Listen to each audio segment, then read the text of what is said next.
Ang title po ng ating sermon ay Living with an Eternal Perspective o pamumuhay na merong pangwalang hanggan o eternal na perspektibo.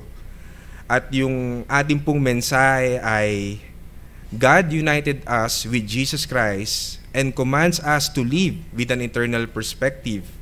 O ang Diyos na siyang pinag-isa tayo sa ating Panginoong Hesukristo ay inaatasan tayo o kinukuman tayo na mamuhay na merong eternal na perspektibo o yung merong heavenly mind na perspective. At gusto ko pong simulan ang mensahe na ito sa pagtatanong na kumusta po ang ating pamumuhay Kristiyano? Kumusta po ang ating paglakad kasama ng ating Panginoong Hesukristo?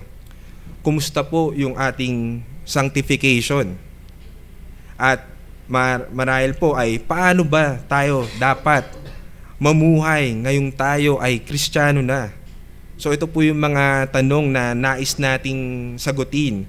Alam niyo po si Jonathan Edwards, isa po sa isang Kristiyano mula United States at perhaps the greatest theologian to ever live in United States. Siya po yung sabihin natin nagpasimula ng Great Revival, Great Awakening. Meron po siyang isang goal. Ang sabi niya, he wants to be the strongest Christian to ever live in his time. Strongest hindi yung meaning yung physical na strong, pero yung pinaka sabihin natin dakilang Kristiyano na namuhay. At isa sa mga prayer niya, sinabi niya ganito, "O God, stamp eternity upon my eyeballs." So, itatak daw sa mata niya yung eternidad, no? Ang ibig niyang sabihin, he wants to see, to understand, act all of his life through the lens of eternity.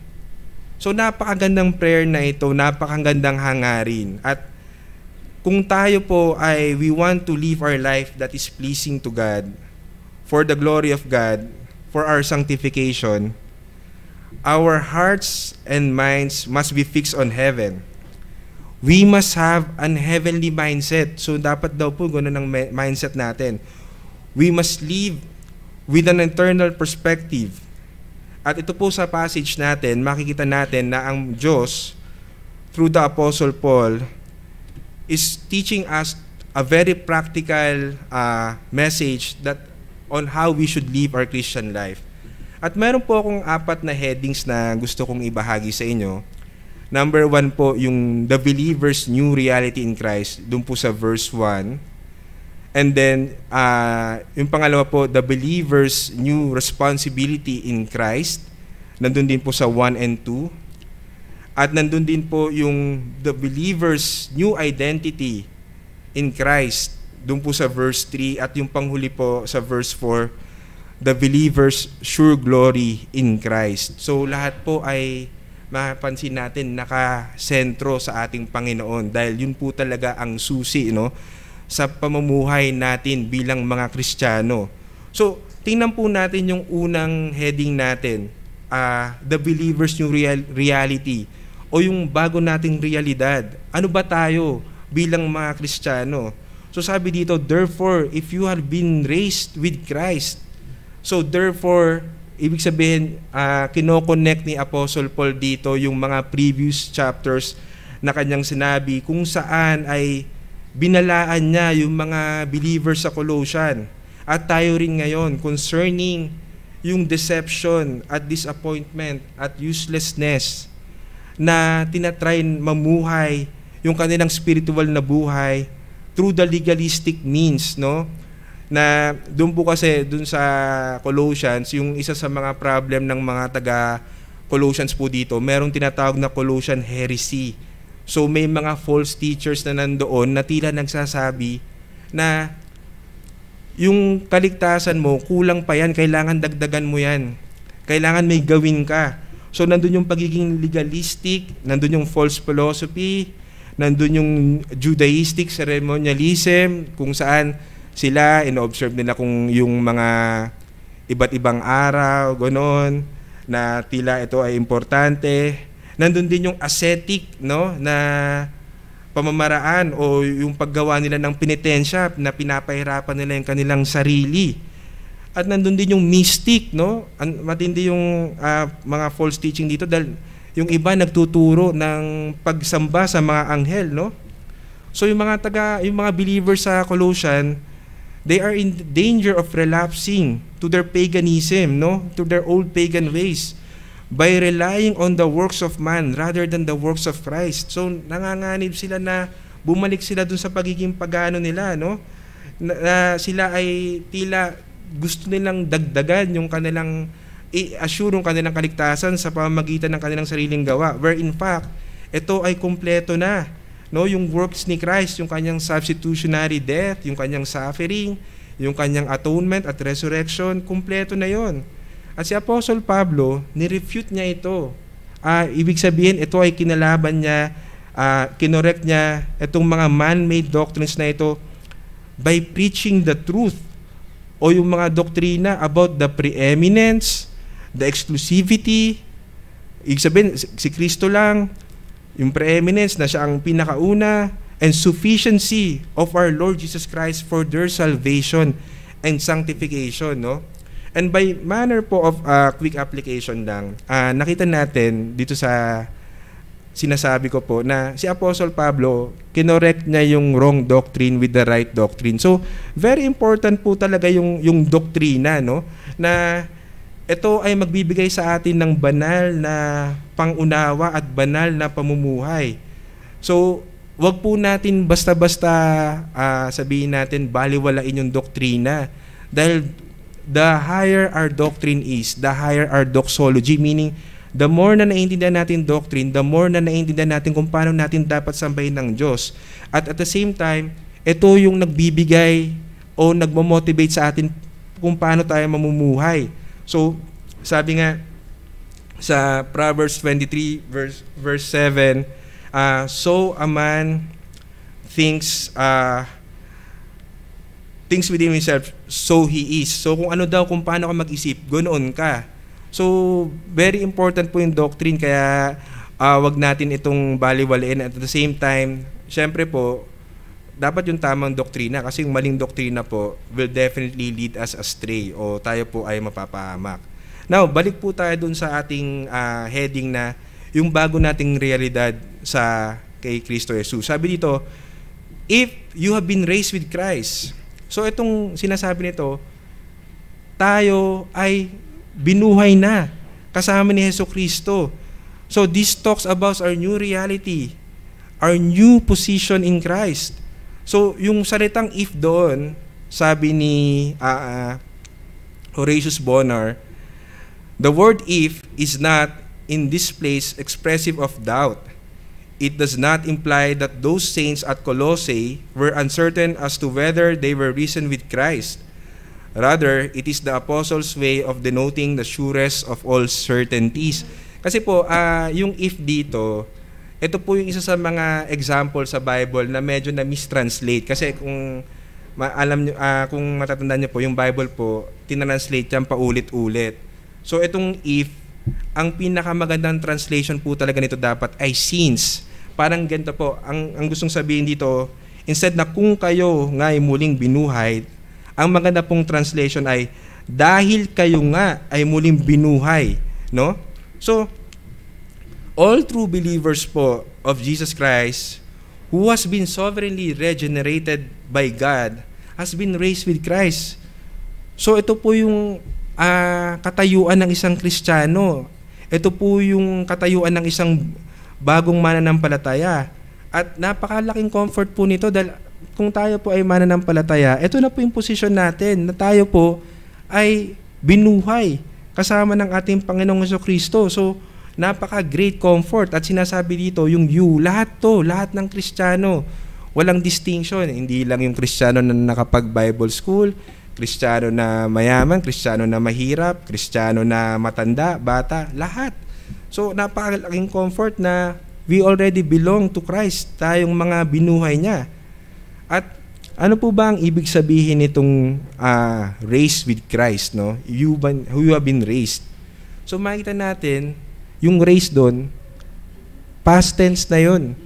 nangyari na yon, sure na yon, nangyari na yun dati. One-time event lang yon. So yun yung assurance natin na tayo ay we are raised with Christ, meaning we are united with Christ in His death and resurrection. Yun po yung nakita natin kung titingnan po nyo sa Colossians chapter 2 verses 11 and 13 na tayo ay nakipag-isa na kay Jesucristo sa pamagitan ng kanyang kamatayan at muling pagkabuhay. Sabi po ni MacArthur, because of their union with Christ, believers spiritually entered His death and resurrections at the moment of their conversion. So, nung tayo ay na-convert, tayo ay pumasok na sa death and resurrection ni Christ and have been alive in Him. So, to understand spiritual truths, realities, blessings, and the will of God, no? So, yun po yung isa sa ibig sabihin ng we have been raised with Christ, na dahil tayo ay kaisa niya na, kaya na nating intindihin yung mga spiritual truths, yung mga realidad, yung mga blessings, may access na tayo, at higit sa lahat, malalaman na natin kung ano yung will of God, yung kalooban ng Panginoon. So ano pa po ibig sabihin ng raised with Christ? Ano pang sinasabi ng Biblia tungkol sa ating bagong realidad? That we are born again. We are born from above. Sabi sa John 3:5-8 na tayo ay anak na ng Diyos dahil pinanganak na tayong muli. So ano pa po? 1 Corinthians 6:11, we were washed, sanctified, and justified in the name of the Lord Jesus Christ. At 2 Corinthians 5:17, you are a new creation in Christ. So bagong nilalang na tayo ng ating Panginoon. Meron tayong bagong mindset, meron tayong bagong affections, may bago na tayong priorities, may bago na tayong perspective. So ano pa po ang realidad natin? We are blessed with all spiritual blessings in Christ, Ephesians 1:3. So sabi doon sa Ephesians 1:3, yung ano yung mga blessings natin doon? We have been chosen, tayo ay pinili, we have been predestined, dinestina na tayo from the foundation of the world na tayo ay kasama ng ating Panginoon. We have been accepted, tinanggap tayo ng Panginoon, hindi tayo itong manggap sa Kanya. We have been redeemed, tinubos na tayo mula sa pagkaalipin sa kasalanan. We have been sealed. So sigurado yung pagkatubos sa atin. We have spiritual gifts. Binayaan niya tayo ng kaloob na spiritual upang makasamba sa Kanya. At madami pang iba. Ano pa po yung position natin?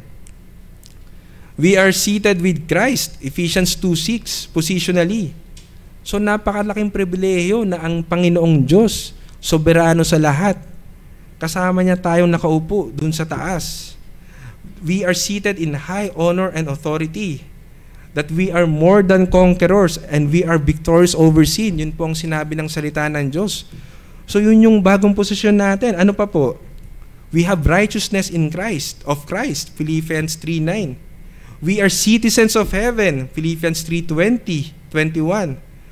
We don't have any condemnation in Christ, Romans 8:1. At Colossians 2:10, you are complete in Christ. Sabi doon, and in Him, you have been made complete. So grabe po itong position natin, grabe po itong realidad natin, yung blessings natin within Christ. No, na tayo ay kumpleto na there's nothing to add sa ating salvation. Hindi yung works natin, hindi yung ceremony, hindi yung legalistic. Ang daming blessings, ang daming privileges, no? At sa lahat ng ito, makikita natin na it is through Christ alone, no? Hindi dahil sa atin. Christ alone lang. Christ is the Alpha and Omega of our Christian reality. Siya yung nagpasimula at hanggang sa glorification natin, siya pa rin yun. So apart from Him, we are nothing. We can do really nothing. Hindi natin kayang mamuhay ng may kabanalan. Ang kaya lang natin maging ipamuhay ay kasalanan. So ano po yung dapat maging tugon natin sa realidad na ito, yung ating bagong realidad kay Jesucristo? Siyempre, una po sa lahat, yung papuri, pagsamba, pasasalamat sa ating Diyos dahil sa Kanyang biyaya na tayo ay pinag-isa niya kay Jesucristo. So yun yung dapat nating unang makita. At pangalawa po, makita natin yung humility natin before God. Na hindi po natin deserve itong bagong posisyon natin. Hindi natin deserve itong bagong realidad natin. At hindi nga natin po ito hinahanap eh. Hindi tayo ang gumawa nito, kundi ang Diyos lang sa pamamagitan ng Panginoon at pananampalataya sa Kanya. At syempre po, kung nakita natin itong realidad na ito, we should walk in it. Meaning, kailangan ipamuhay natin ito.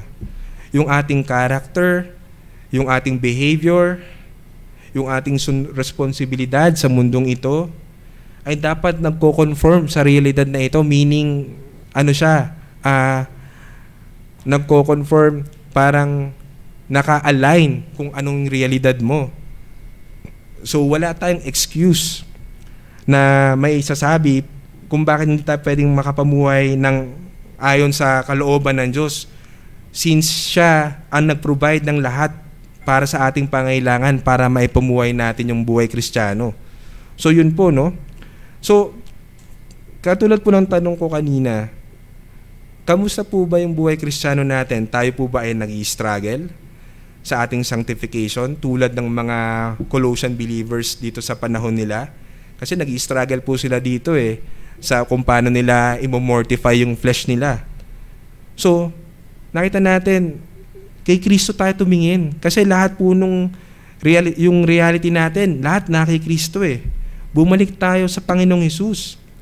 Hindi kung kanino man, hindi dapat kung sino man yung idol natin o yung ginagaya natin o kung ano man sa mundong ito. Lagi natin tandaan na yung bagong realidad natin ay na kay Kristo na tayo ay Kristiyano na. At lagi natin tandaan dito na si Christ sufficient siya. Hindi mo kailangan ng kung ano man. And that His blessings are more than enough, no? Sobra-sobra pa yung blessing niya. Yung kailangan mo, katiting lang, pero yung blessing niya, oceans of blessings. He is enough, no, to sustain you in your walk in Christ, no? So, this should be our motivation, no? Yung realidad na ito.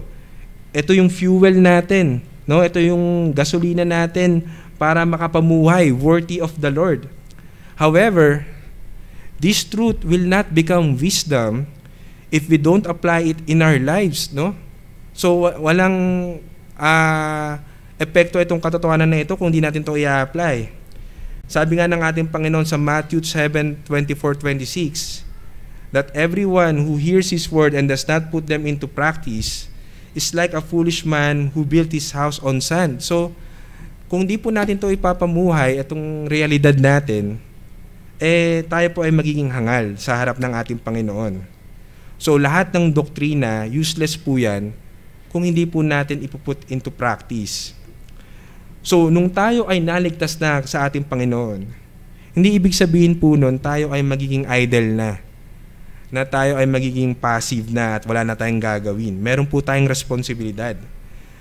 We need to work out our salvation with fear and trembling, sabi nga po. And kung hindi, yung ating realidad o yung ating mga sinasabi ngayon, wala lang po yan. Parang all talk and no walk, no? Puro salita lang pero walang gawa. And the integrity of the gospel will be tarnished, no? Sa harap ng mundo. So, hindi ka magiging mabuting patotoo kung puro alam mo lang yung Bible, puro salita ka lang, pero hindi nakikita sa buhay mo, hindi mo na ipapamuhay. So, here the Lord, through the apostle, is commanding us to keep seeking heavenly things, no?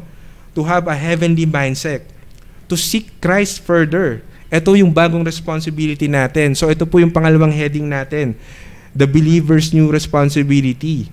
So, kanina nakita natin yung bagong realidad natin. Ngayon, in light of this reality, ano yung responsibilidad natin? So, sabi dito, keep seeking the things that are above, where Christ is, seated at the right hand of God.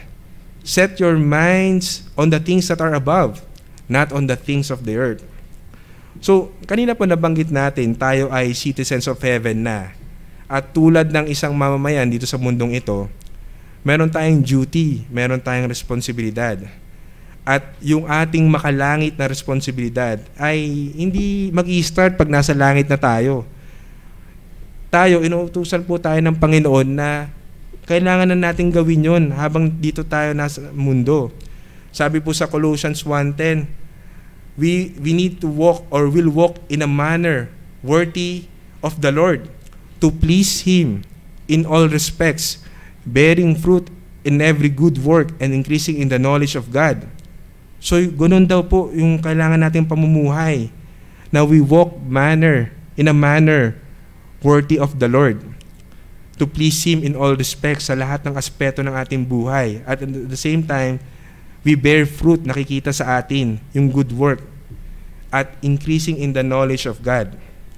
So ano po itong bagong responsibilidad na meron tayo bilang mga mananampalataya? So sabi doon, keep seeking the things above. So keep seeking. So keep seeking meaning, ito ay kinukuman sa atin. Ito ay nasa imperative, meaning pautos na salita. Hindi ito let go and let God, no? Hindi yun. Ito ay persevering effort, meaning may effort ka. Nagpe-persevere ka, talagang tinatrabaho mo by the grace of God, by the strength of God. Ginagawa mo yung effort na to, kailangan natin gawin to. Yung isang salin dito is yung sa keep seeking. We should always be seeking, always. Hindi lamang sa linggo, hindi lamang sa Bible study, prayer meeting, kundi araw-araw, bawat segundo ng ating buhay, we should be keeping, you should be keep seeking, no? Yung ating sanctification, yung the things that are above. We have a responsibility in our sanctification. So, positionally, sanctified na tayo, pero may dalawang klase pa ng sanctification, progressive, saka perfect, no? So, yung progressive, ito yung sinasabi sa atin na meron tayong responsibilidad dahil may bagong realidad na tayo nasa atin na ang ating Panginoong Jesucristo. So, in-enable niya na tayo para gawin yung responsibilidad natin. So, this means that our greatest priority is to keep seeking Christ and His kingdom. So, nagbago na yung prioridad natin, no? Hindi na yung pangmundo, hindi na yung kung ano man, yung pangsarili, kundi itong bagong responsibilidad natin ay kailangan hanapin natin si Kristo. The kingdom of God, sabi po sa Matthew 6:33, but seek first the kingdom of God and His righteousness, and all these things will be added unto you. So it's a matter of priority po, no? Hindi naman ibig sabihin na inineglect na natin yung ating mga responsibilidad sa mundong ito. Hindi ibig sabihin na wala na tayong pakialam sa mundong ito in terms of kung anong kailangan nating gawin sa ating pamilya, sa ating asawa, sa ating mga anak, sa ating trabaho. Pero ibig sabihin lang po, nagbago na yung priority natin. Hindi na po yung prioridad na natin. At hindi na tayo dapat na-overwhelmed, na-anxious, na-hopeless sa mga bagay sa mundong ito, kundi ang greatest priority na po natin ay yung ating spiritual life, yung ating spiritual duty over material. At nakita natin na ang lahat ng bagay, kung ano man ang problema at hinaharap natin, kailangan natin ipagkatiwala sa Diyos. So, yun po yung ibig sabihin ng keep seeking, na dapat ito ay lagi nating ginagawa, inuutusan tayo na lagi nating gawin, i-seek. Yung alin po ang i-seek natin? The things that are above, where Christ is. So, ibig sabihin, ang kailangan nating hanapin talaga, ibig sabihin ng things that are above, yung mga makalangit na bagay, kaya tayo magsisik doon kasi sino po bang nandoon? Ang sabi dito, sino po ang nandoon? Ang ating Panginoong Jesucristo. Kaya dapat tayo mag-seek above kasi dapat natin siyang isik kasi nandun po siya eh. So sabi po ni Hendrickson, he's the maker, these things that are above are the spiritual values embedded in the heart of the exalted mediator in glory. So ito daw po mga things that are above, no, ito daw po yung mga bagay, yung mga spiritual na values, no, spiritual na katangian na nasa ating manunubos, na nasa ating Panginoong Jesucristo, na Itong mga bagay na ito are bestowed upon us, meaning ibinibigay sa atin dun sa mga tao na humbly and diligently seek them, no? So, yun po, sinasabi dito na yung mga things na ito na kailangan nating isik na kay Jesucristo. At yung mga bagay na ito, no? The apostle has reference to such realities of tender-heartedness. So ito daw po yung kailangan nating isik na kay Jesucristo. Tender-heartedness, kindness, lowliness, kababaang loob, meekness, kaamuan, long-suffering, pagtsatsaga, patience, no? Forgiving spirit, and above all, love. Ito raw yung mga dapat na sinisik natin.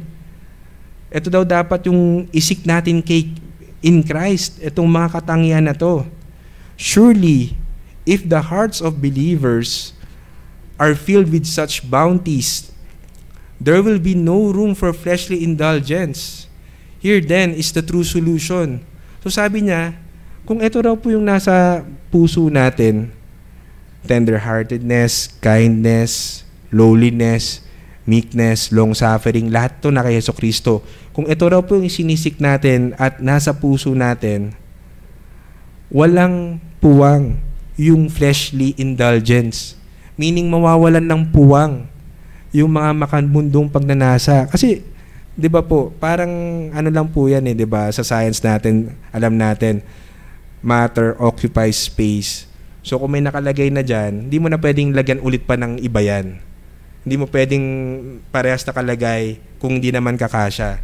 So kung yung puso natin, ang mga nakalagay ito, wala nang puwang. Yung fleshly indulgence, wala nang puwang yung laman. So, yun po yung sinasabi dito na isik natin ang Panginoon para masik natin itong mga values na nasa Kanya. Yung mga heavenly values.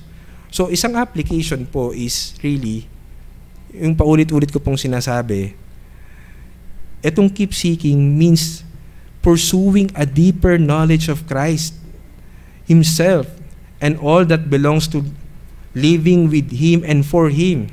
And we must pursue with all our hearts. No? So, ito pong keep seeking the things above. Ito ay pag-pursue, no? Paghabol, tsatsaga na magkaroon pa ng mas malalim na pagkaunawa kay Jesucristo at lahat ng meron siya, lahat ng kung ano siya, no? So, ako po naniniwala po ko in this lifetime, we will never achieve yung sabihin natin yung knowledge o yung understanding about Christ. Hindi natin malalagpasan, hindi natin makukumpleto sa lifetime na ito na alam na natin lahat tungkol kay Jesucristo.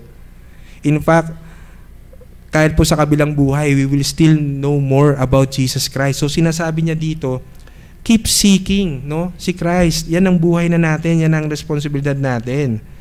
At paano natin magagawa na ito? So napakabuti po ng Panginoon dahil hindi lang niya sa atin ito pinapagawa, pero hindi naman niya tayo binigyan ng kakayanan o ng resources. Na hindi niya tayo binigyan ng comfort. Na bukod sa binago niyang realidad natin, meron tayong resource. Christ Himself seated at the right hand of God. So meaning, si Jesucristo nakaupo na doon sa kanan ng ating Diyos, nandun yung position niya of honor and majesty and as the exalted Son of God. So that exaltation makes Him the fountain of blessing for His people. So yung posisyon niya na siya ay nandun sa kanan ng Ama, siya ay nagiging fountain of blessing for us. He is enabling us to do this. Itong command niya sa atin na to keep seeking. He is interceding for us so that tayo man ay mahulog sa kasalanan, maliit o malaki, nag-i-intercede siya para sa atin. Habang tayo ay ginagawa natin yung kanyang kalooban. So, napakabuti po ng Panginoon na hindi niya tayo pinabayaan na basta lang niya tayo bibigyan ng kautusan na hindi natin kayang gawin. Bigyan niya tayo ng realidad, tapos binigyan niya pa tayo ng resources, walang iba kundi ang Panginoong Jesucristo. Things above. At ano pa pong sabi? set your minds on the things that are above, not on the things that are on the earth. So inulat na naman dito yung the things that are above, no? Dahil nandun nga ang ating Panginoon. So kanina, keep seeking, meaning yung actions natin, yung ating behavior, yung ating character, should be seeking Jesus Christ continuously. Ito naman, set your minds. Kasi yung mind po, kasama natin yan eh. Hindi natin may iwalay yan. Kasi sabi nga po natin kanina, kung ano yung nasa isip mo, yun ang gagawin mo. Kung anong nasa isip mo, yun ka. Kung anong iniisip mo, yun ka. So, si Apostle Paul, sinabi din niya na aside from seeking, you need to also set your mind on the things that are above, not on the things of the earth, no? Nandito yung positive and negative na application nitong sinasabi niya na yung positive is to set your mind on the things that are above. Sinasabi niya na ito yung kailangan inclination ng isip mo. Ito yung kailangan gawin mo. So, tulad nga po nung nasabi natin kanina, yung keep seeking, itong set your mind, ito rin po ay isang command na dapat din nating ginagawa bawat segundo ng ating buhay.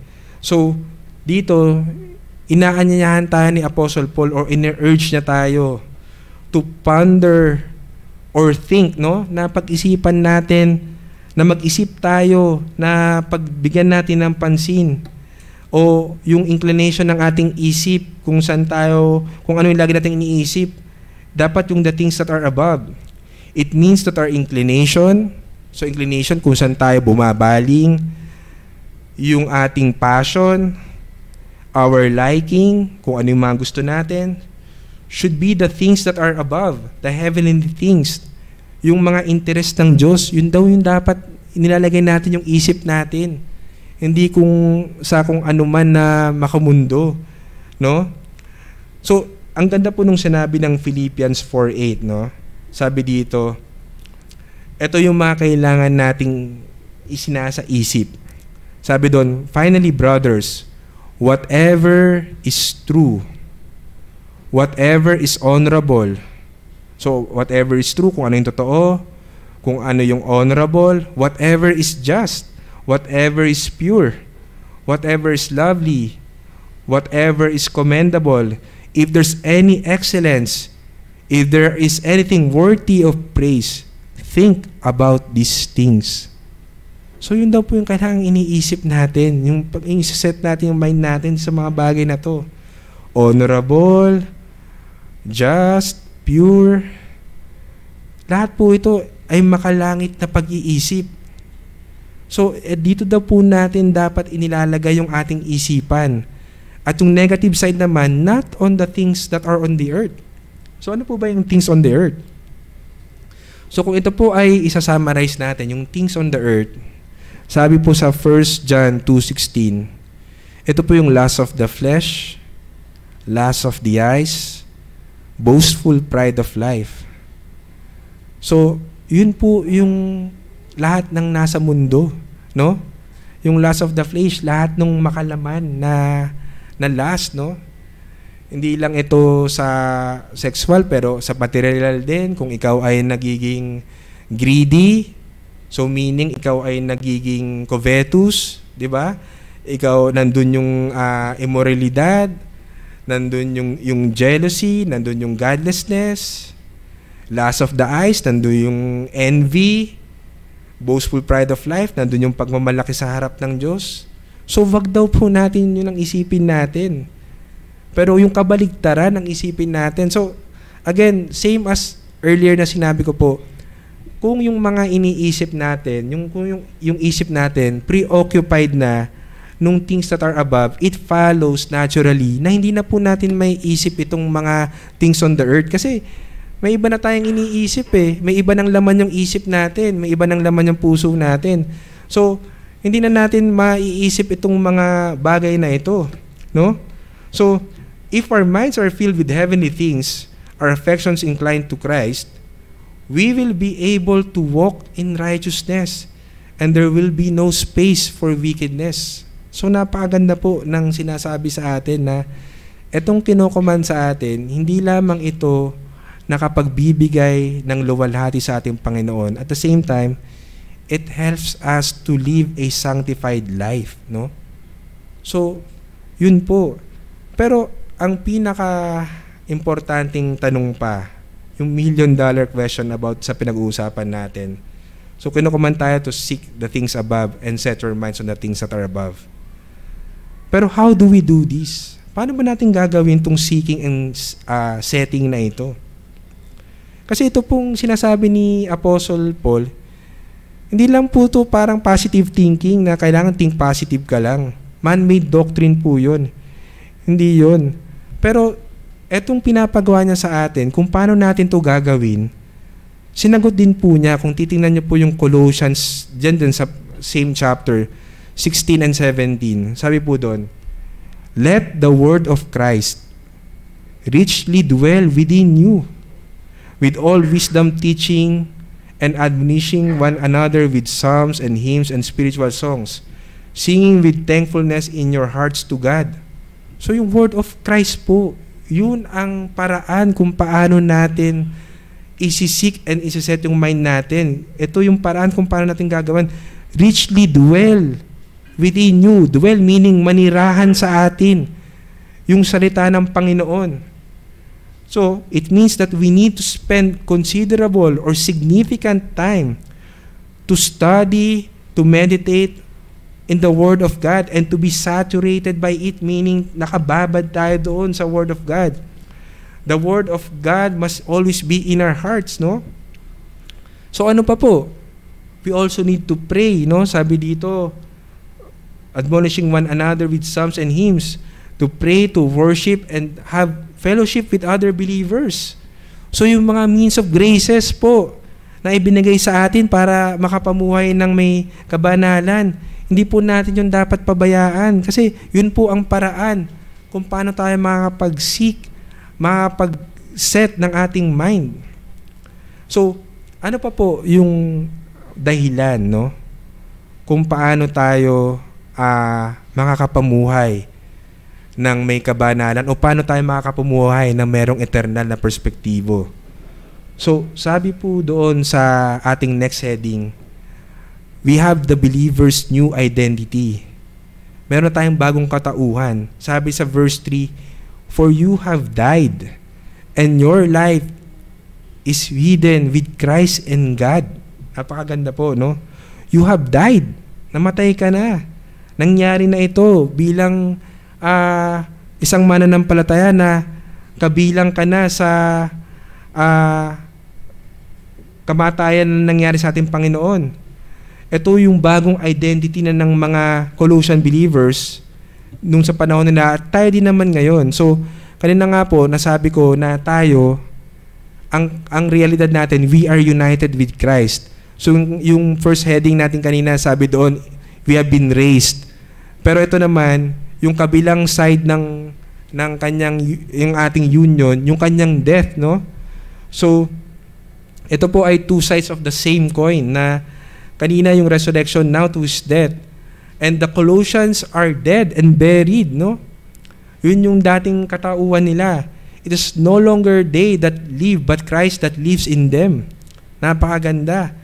They are dead to their old lives, to their old selves, and to the world governed by sin. So patay na sila doon sa kanilang mga dating katauhan. Yung dating makasalanan na kanilang katauhan, patay na sila doon. At yung governing ng sin sa mundong ito, wala nang power yung sin over them dahil patay na sila doon. So, ang ibig sabihin nung died or to die is namatay ka na dun sa kapit at kapangyarihan ng kasalanan na nang-aalila sa'yo o nang kokontrol sa'yo. So, namatay na sila doon, yung mga Colossian believers. At tayo din naman, yun na yung bagong identity na natin, patay na tayo, no? Sa kapangyarihan ng kasalanan. Sabi po sa Romans 6:2, you have died to sin. So, sabihin, we are dead from the dominion and reign of sin. Patay na tayo doon. Romans 6:6, our old self was crucified with Him. So, yung dati nating pagkatao was crucified with Him. Again, signifying our death, no? Sabi po sa Galatians 5:24, crucified the flesh with its passion and desire. So alin yung mga namatay? Yung ating namatay tayo sa kasalanan, namatay yung dating tayo, namatay yung dati nating makalaman na may passion at desire. So dati nung di pa tayo Kristiyano, we used to rebel against God. No, lagi tayong nagre-rebelde sa Diyos. We used to be hostile against God. Galit tayo sa Diyos. Na tayo ay hostile sa Kanya, meaning ayaw natin ng kahit anuman sa Diyos, galit tayo sa anumang bagay tungkol sa Diyos. We used to please ourselves and not God. So yun yung mga dati nating katauhan. Rebelde, galit, at lagi lamang iniisip ang sarili. Pero sinabi, you have died. So lahat ng yun, namatay na. Namatay na tayo doon. At sabi pa sa Colossians chapter 2, verse 20 to 21, you died to the elemental principles of the world. So ibig sabihin yung elemental principles ng mundong ito, yung mga man-made doctrine, yung mga legalistic, work-based salvation, namatay na tayo doon. Hindi na yun dapat ang pinupurso natin. So, napaka-inam po ng sinasabi ni Apostle Paul dito tungkol sa ating bagong katauhan na tayo ay namatay na kasama ng ating Panginoong Jesucristo. Hindi na tayo nagre-rebelde, hindi na tayo hostile, hindi na natin piniplease ang ating sarili lamang. Although, hindi po ibig sabihin nito, hindi na tayo nagkakasala. Maaring magkasala pa rin po tayo. Tulad nga po nung sinabi ko kanina, maliit o pwedeng malaki. Pero ang Diyos po mabiyaya. Bilang kanyang mga tinubos ay tayo ay kanyang panumbalikin, no, sa kanya. Dahil yun na nga po ang bago nating katauhan. So ano pa pong sabi? And your life is hidden with Christ in God. So sabi po ni MacArthur, this rich expression has a threefold meaning. Ibig sabihin, itong your life is hidden with Christ in God, may tatlo daw pong ibig sabihin. Una, believers have a common spiritual life with the Father and Son, that we are in one spirit with Him. So sabi sa 1 Corinthians 6:17 at 2 Peter 1:4, no, na tayo ay kaisa na sa espiritu ng ating Diyos at Panginoong Jesucristo. So yung espiritu natin, kumbaga, pag tayo ay tinitingnan ng Diyos, ang nakikita niya, ang Panginoong Jesucristo na, dahil kaisa niya na tayo eh. Hindi niya na nakikita yung makasalanang natin. Ang nakikita niya na yung ang kabanalan ng ating Panginoong Jesucristo. So yun daw po yung isang ibig sabihin nun. Ano pa yung pangalawa? The world cannot understand the full import of the believer's new life. Meaning, yung hidden with Christ in God, ibig sabihin nito, tayo ngayon, bilang mga Kristiyano, hindi na tayo naiintindihan ng mundo. Kasi hindi na po tayo parang mundo eh. Iba na yung values natin, iba na yung pananaw natin, iba na kung paano tayo magsalita, iba na yung priority natin. Yung mundo, hindi nila maiintindihan yun. Hindi nila maintindihan na bakit kailangan magpunta sa church every Sunday instead na nagpapahinga ka? Bakit mas gusto mo mag-spend ng whole day mo sa church instead na mag-shopping ka, mag-malling ka? Di ba? Hindi na naiintindihan ng mundo yun eh. So, and sabihin natin, by quick application, kung yung mundo po ay naiintindihan pa rin tayo, meaning lagi pa rin po nila tayong niyayakag sa gusto nilang na makamundo na gawain, na tila parang wala tayong pinagbago, na ganoon pa rin tayo, tingnan po natin ating sarili natin kasi baka worldly pa rin pala tayo. Kasi kung may bagong katauhan ka na kay Jesucristo, dapat yung mundo hindi ka na naiintindihan eh. Hindi ka na nila dapat parang magets kung bakit ganoon ka mag-isip. Pero kung nagigets ka pa rin nila, kung naiintindihan ka pa rin nila, at kung lagi ka pa rin nilang gustong isama, baka nagiging worldly ka pa. At delikado po yun kasi yung worldliness, ang next po nun, godlessness. Instead na godliness, godlessness. So, tingnan po natin yung ating buhay doon. At ano pa pong sabi dito sa isa pang meaning nung your life is hidden with Christ. Ito po, napakaganda. Believers are eternally secure. Eternally secure. Nandun yung seguridad ng ating salvation. Protected from all spiritual enemies and with access to all God's blessing. Grabe, napakalaki po ng privilege, ng blessing na ibinigay sa atin ng Diyos sa pamamagitan ng ating Panginoon Jesucristo, na nandun yung seguridad natin, na sabi nga po, walang makakakuha sa atin sa kanyang kamay, na tayo ay pinoprotektahan from spiritual enemies. Meaning, yung mga atake ng kaaway, una sa lahat, ang Panginoon ang nagpoprotekta sa atin. At ito, we have access to all God's blessings. So lahat ng resources, lahat ng blessings na kailangan natin para sa pamumuhay Kristiyano, meron tayong access. Nakakadiretso tayo sa Kanya. Hindi natin kailangan ng kung anumang paraan. Hindi natin kailangan ng mga, sabihin natin, mga philosophical books, mga therapy na books. Lahat ng blessings, meron tayong access.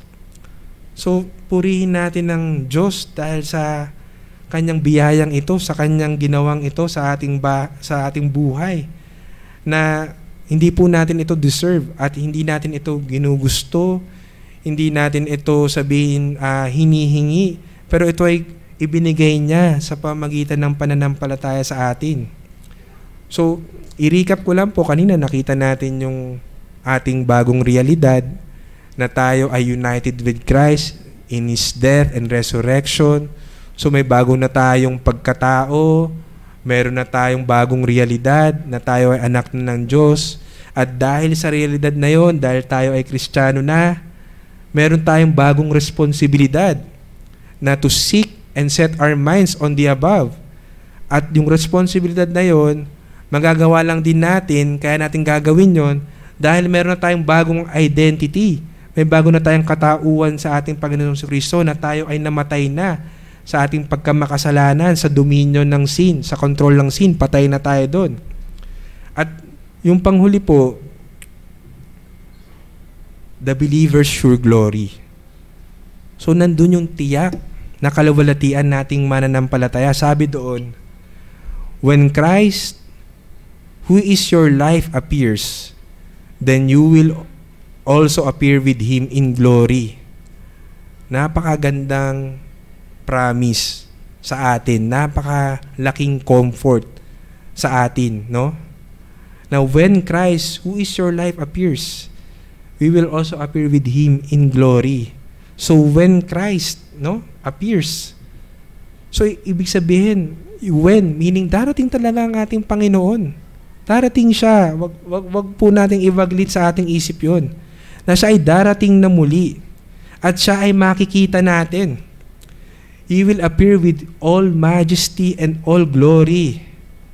At makikita po ng lahat yon, no? Hindi, sabi nga po, kahit yung sumaksak sa Kanya dun sa krus ng Kalbaryo, makikita siya. So, our Lord Jesus Christ will appear publicly at lahat ng Kanyang attributes, yung Kanyang katangian will be displayed. At yung Kanyang pagdating na muli, hindi ito yung katulad ng unang pagdating niya na siya ay meek and lowly. He will come as King of Kings and Lord of Lords. So, He will come with all majesty. Yun na ang darating pagdating niya. At darating siya para hatulan, no? Sabi nga po sa Apostles' Creed, to judge the living and the dead. And He will come also to reward His people, no? So, ito ay sigurado yung pagdating niya. Kaya ito po, bilang mga mananampalataya, ito yung inaantabayanan natin. Ito dapat yung laging i-motivate natin ating sarili at the same time, laging mag-warn sa atin na darating ang Panginoon. Gusto po ba natin pag dumating ang Panginoon ay madatnan tayo kung sa anong ginagawa natin? Pag-isipan po natin ng malalim yun. So, alam po natin darating ang Panginoon. Pagdating po ng Panginoon, ano kaya ang gusto natin ginagawa natin pag siya ay dumating? So, kung meron po tayong kaisipan na gano'n, na siya ay darating, anytime, no? Darating siya. So, it will safeguard us or babantayan tayo na lahat ng ginagawa natin, lahat ng aksyon natin, dapat po naka-align sa kanyang will o sa kanyang kagustuhan. Nandun yung buhay na may paglakad sa kabanalan. Kasi ayun nga po, anytime darating siya. At ayaw po natin na madatnan tayo na may ginagawa tayong hindi kalugod-lugod sa kanya pag siya'y dumating. So, yun po yung isang sigurado na katotohanan na siya ay darating. At ano pa po sabi doon? Christ, who is your life? So, si Christ daw po yung ating buhay. He is the source of our life, the pattern of our life, no? Siya yung ating source ng ating buhay. Sabi nga, in Him and through Him are all things, no? So, siya yung nagbibigay ng buhay sa atin. And He should be the pattern for our life. No? So, di ba po naririnig nyo, di ba? Yung mga iba, sports is my life. Di ba? Volleyball is life. Basketball is life. Di ba? Food is life. Pero tayo po ba, masasabi po ba ng mga tao na Christ is life for us? So yun po yung dapat naging motivation natin na hindi food is life, no? Hindi Dota is life or kung Mobile Legends is life. Pero Christ should be our life, no? Siya dapat yung pattern ng ating buhay. And apart from Him, we have no life. So kung wala po tayo sa Panginoon, wala tayong buhay. Walang kwenta ang buhay natin. At empty yung buhay natin. Kaya nga po kung makikita nyo, marami sa mga mundo, nasa mundong ito, napakayaman, sabihin natin, physical qualities nasa kanila lahat. Gwapo, maganda, matangkad. Nasa kanila lahat, kumbaga. Pero nag-suicide, nalululong sa masamang bisyo, di ba? Na didiskaril yung buhay. Bakit po kaya? Di ba? Kasi kung titingnan mo, sarap na ng buhay nila, di ba? Nasa kanila na lahat eh. So, anak ng prinsipe, anak ng hari. O, lahat nasa kanya. Lahat ng gusto niya nasa kanya. Pero kung wala sa kanya si Kristo, sa totoo lang, wala siya kahit ano. Wala sa kanya yung buhay. Yung sinabi ni Christ na, I have come to give you a full life. Yung full life lang, hindi material. Spiritual yun.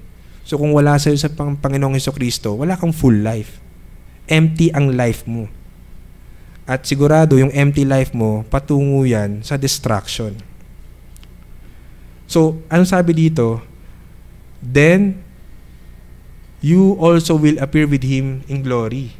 So, pag nag-appear daw ating Panginoon, ito yung sure glory natin, yung promise niya. We will also appear with Him in glory. So, dito mavivindicate tayo, no? Na we will be made perfect. We will have a glorified body. Ang pinaka maganda dito, we will be free from sin. Kasi yung believers, yun po talaga yung pinaka-struggle niya eh. Yun yung pinaka-gusto niya talaga mangyari, maging free from sin. Kasi talagang kasalanan lang, bilang isang totoong mananampalataya, kasalanan lang naman nagpapahirap sa atin eh. Ang hirap pag may kasalanan ka, di ba? Ang hirap pag nakakagawa ka ng kasalanan.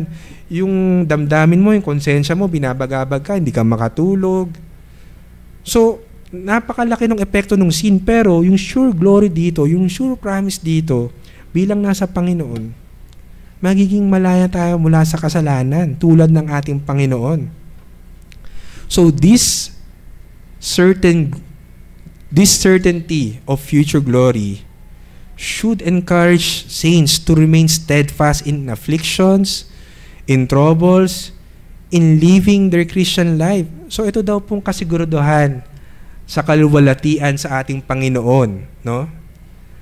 It should encourage us, no, to remain steadfast, meaning magtiyaga tayo. I-encourage tayo nito na magtiyaga, na maging matatag kahit anumang affliction o kahirapan, anumang troubles sa ating buhay Kristiyano. So tumingin po tayo dito sa sure promise na ito para magkaroon tayo ng steadfastness, maging motivation ito sa atin na kahit man pong ano ang pinagdadaanan natin, nandun yung sure na glory natin sa ating Panginoon. So kahit tayo ay alipustahin, tayo ay i-ridicule, pagtawanan tayo bilang mga Kristiyano. Again, kasi hindi nga nila tayo nagigets. Hindi nila nagigets kung bakit yung sweldo mo, instead na ibili mo ng lahat ng gusto mo, ibinibigay mo sa Panginoon. Kahit anong gawin nila, we should press on because of this sure glory. So we have a sure glory awaiting us. So purihin ng Panginoon sa promise na ito, no? Na ito, hindi to, God does not lie, sabi nga po. So pa rin niya ito kung tayo ay nasa ating Panginoong Jesucristo. So sa panguli po, gusto po pong sabihin, tulad nga po ng panalangin ko kanina, na sa lahat ng ito, makikita natin na may isa lamang common na link sa lahat ng sinabi natin o yung nag-unite sa lahat ng ating headings. Ito ay walang iba kundi ang ating Panginoong Jesucristo. So, Christian life is about seeking Christ. It's about being centered in Christ, no? It's about setting our affections to Christ. It's about loving Christ. It's about adoring Christ. It's about worshiping Christ. It's about serving Christ. So lahat po ito nakatuon sa ating Panginoong Jesucristo. In fact, yung buong Colossians, very Christ-centered po. Lahat nakaturo yan sa ating Panginoon. So, nawa, ito po yung makita natin na kahit ano pa ang gawin natin kung wala ang Panginoong Jesucristo sa atin, hindi po tayo magtatagumpay. So, kailangan muna ang Panginoong Jesucristo nasa atin. Kasi sabi ko nga po kanina, kung ang Panginoong Jesucristo ay nasa atin, we have everything, all blessings, all knowledge, all wisdom, all peace, all joy, nasa ating disposal to live our Christian life. So, kay Jesucristo lamang, doon ka lang tumingin talaga, doon siya lang ang hanapin mo. So, as a challenge po mga kapatid, mga kaibigan, gusto ko po kayong tanungin, nasa inyo po ba ang Panginoong Jesucristo? Do you have Christ? Are you in Christ? So pag siya po ay dumating na, darating ka bang kasama niya? When He appears, will you also appear in Him in glory or in shame? Nakakatakot. So sabi sa Colossians 2:12, we were raised with Him through faith in the powerful working of God. So yung union natin with God is through faith by the power of God.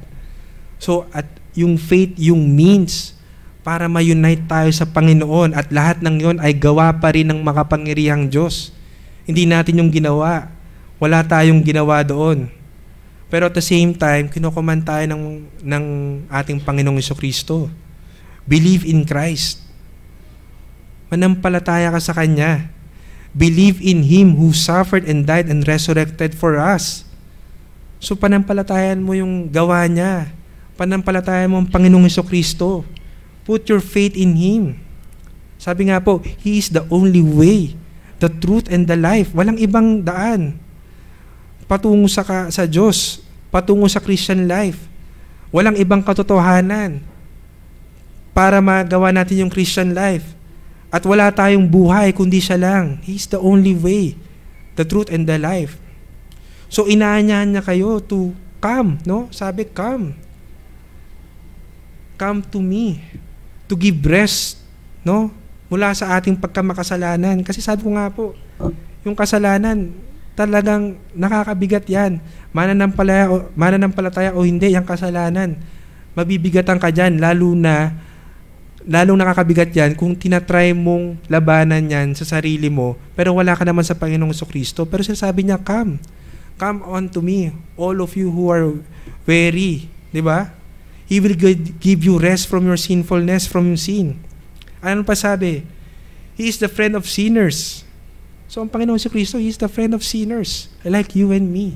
So, nandun yung comfort. Pwede kang lumapit sa Kanya. Huwag kang makatubili sa Kanya. And lastly, siya ay ating Savior. He came here to save us from this sin. Sinave niya tayo sa kasalanan, sa karumihan ng mundong ito.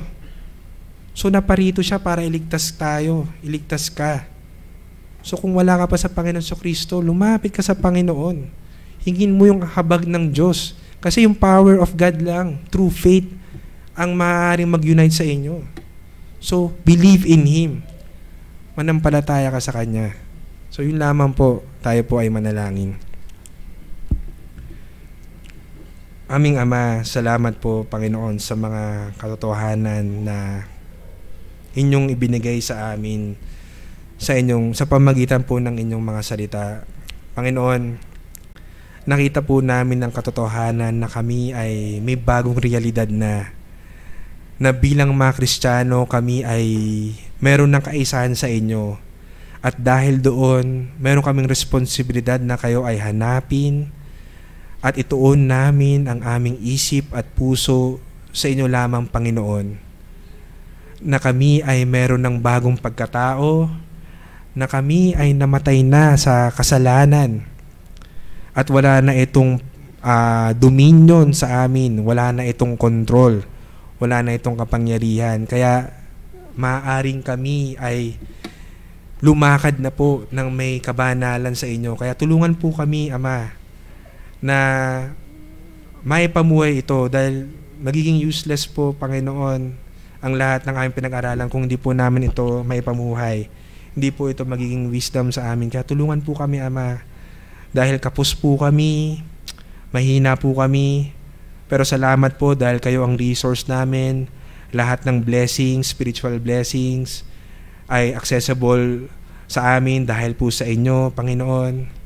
At higit sa lahat, Lord, ay we await for your second coming. We anticipate your second coming na makita po namin kayo sa inyong kaluwalhatian at kami rin po ay inyong luluwalhatiin. So napaka comforting po ng katotohanan na ito. Kaya Ama, tulungan po kami na magkaroon ng eternal na perspektibo sa aming pamumuhay, sa aming sanctification, that we persevere, that we live, Panginoon, according to your word. And we pray, Panginoon, na sa lahat ng ito ay we will live pleasing you, Father God, and we will bear much fruit. Salamat po sa kabutihan ninyo sa mga bagay na ito. Ito po ay panalangin sa Panginoon ni Jesus. Amen. Tayo po ay muling mag-awitan. Kuya Leo po.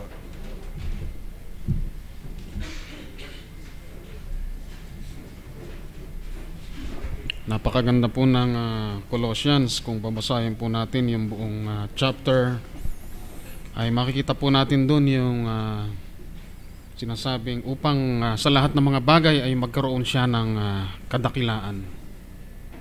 So muli po nating awitan ang ating Panginoon.